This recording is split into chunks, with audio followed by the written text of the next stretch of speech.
What's up, guys? Can't remember if I told you I was going to put a paint job on this boat,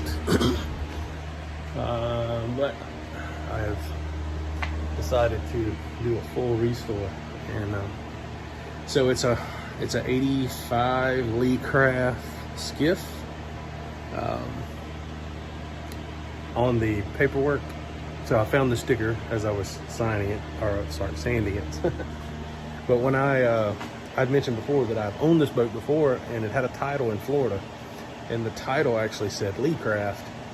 I remembered that, but the when you run the whole ID, it just says Craft Corporation or Craft something, Craft Marine. Anyway, let me show you. So there's only been like probably 5 different trolling motors mounted to the bow of this thing, so there was quite a few holes. Using the Bondo glass fiberglass filler. Hold on, let me turn this fan off. I'm sure that's fine. There we go. So previous folks have patched it in places on the bottom. They did a good job. They just didn't finish it right. They patched it, made it quit leaking, and that was enough for them. So I'm smoothing that out. I'm probably not going to get it perfect, but it's going to be better than it was for sure. The rub rail, show you where I am. I had to go quick with that filler. So the rub rail, where it was bolted to the side or riveted to the side, I drilled all the rivets out, took that crappy rub rail off. Just decided to do away with it. I started looking at pictures online. There's actually a lot of boats out there that don't even have a rub rail. It's not like I'm putting 20 grand in this thing, so if I scuff it, then I'll just order some more paint and patch it up. Is what it is. But you can see every little dark green dot you see is a hole that I filled. There was a bunch of rod holders and stuff mounted. Just realized I missed 2 holes. Took the seats out. So there was some holes in the bottom, some chips through the gel coat that they had patched, but it was still leaking some. And I'm gonna get to that. I'm gonna get this top side done first. Get at least a good coat of paint on it, good solid coat. And then I'm gonna flip it upside down and do the finishing. And when I tell you that they didn't finish the patchwork, there's a good inclination of what I'm talking about. So it was very rough, which there again, when I first got this thing, I can't remember, I traded something for it. I didn't actually buy it, but it's smoothing out pretty good. I'm gonna get the I'm gonna do seafoam green. Well, let's see where this line right here is. I'm gonna do seafoam green from there up, and then the bottom, either bottom paint or white, that I'm putting on the top. I'm using topside paint. So I've been told that that is perfectly acceptable on the bottom, as long as this thing doesn't sit in the water, you know, long enough to collect barnacles. And it probably won't. I can't think of the time when that would happen, but you never know. So I am gonna put probably gonna put some bottom paint on it eventually, on that very bottom section.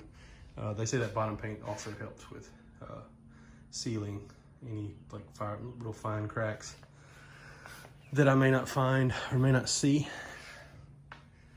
Real simple setup. I have an idea for the future. So it's got these 2 seat pods in it.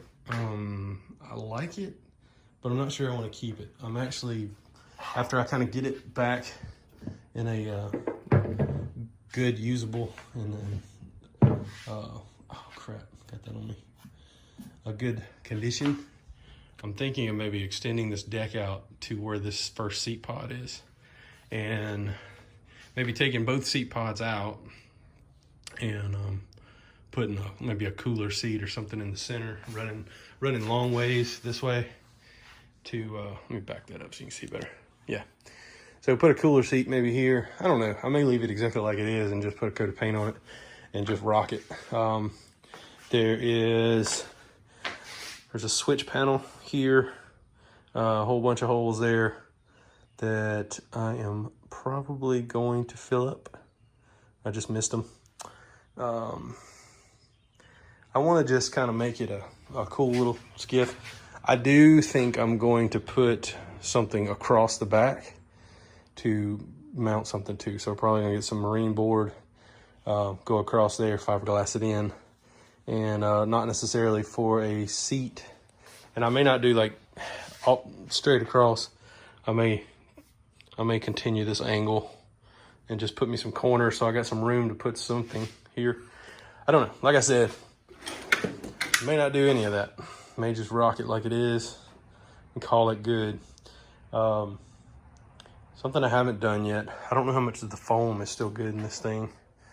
I do know that taking it out the other day, water, I got it tilted back, water seeping out.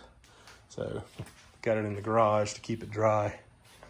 And what that was all these topside holes going in the hull. Hard to show you. There was holes here. Bunch of, yeah, I've already sanded these, you can't see them, but over there you see the dark spots there. That was on top. I guess they had a deck bolted down or screwed down to this thing at one time, and the holes are still there. So every time it rained, you know, not only did water get in here and run back out, which was fine, but water was going down and inside the hull. So that wasn't cool. So anyway, got a little ways to go. I would say 80%, maybe 70%, 75% sanded. You can see that I've got down to the original coat of paint, which is great. This thing originally had a really coarse texture. You can see the fibers, the original fibers. And in the floor, it's still there, really heavy, but I've sanded all that smooth. So it's gonna be a smooth surface. Probably will get some cheap C-Deck and put down on the floor after it's all said and done, because the paint I'm putting on is a high gloss and it's gonna be slick as owl manure. Once I get the boat taken care of and I get it where I want it, then I'm gonna address the trailer. The trailer needs some love for sure. The springs are bad.